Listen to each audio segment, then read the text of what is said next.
بدهان ساله آریشه اردوخان مسلمان و مسیحیان آکری چارەسەری بوونه هاتیه دیتن. 5 گوندên مسیحیان li akirê ev arîşe li ser e û berdewam kêşe di navbera her du landa dirûst bûne.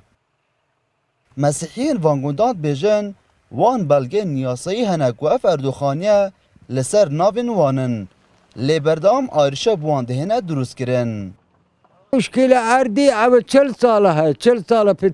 پتره یه رنگ 50 ساله مشکل اردی و خلاص نکری نه بیشتر بو هنگو بو وان و نه بیشتر بو ما بو هنگو هر هو یا و نه بیشتر دویر اردی و کمت تیلا دو کسی اردی و کمت تیلا انگ تیلا سر نه فالت تیلا سر دخلوا و بعد بارد الصينيت ودينت بازي خركي الوير عرض منا ودستينيت وبخلي بربيت باروي فلتشتا مسیحیین van gundan diyar dikin nêzîkî 100 salane ew li vêre dijîn û ew naxwazin ev arîşe çêdî berdewamî hebîtin û dixwazin ji hikûmetê dikin mafên wan bi rêka dadgehê bihêne standin. تقريبا هو 100 صالة أم الفيرنا يعني تقريبا بابا من وبابا بيري من جي الفيرا ومشكلة ما يعني صار عردية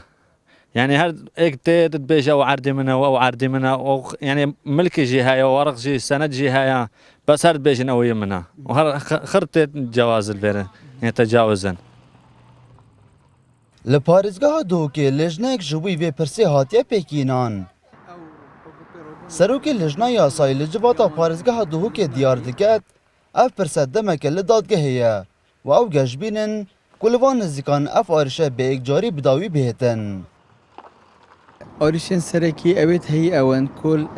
طاپوی اگه تمار کردن خودم برا و اگه سند نوع مسیحیانه رنگ دی قانونا 58 یا قانون اصلاح زراعی سال 58 او عرضاتی نده باش کردن و اگه سجوتیارا رنگت یاسایی وقت وید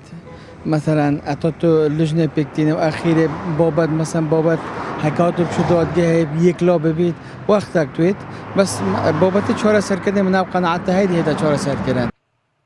خدان ملکین وان گوندان کو پتریاوان مسیحینه او خوا بزررمندین ایکی دبینن و روش بروشی او پارچه زوی لبن دستین وان دردکوین.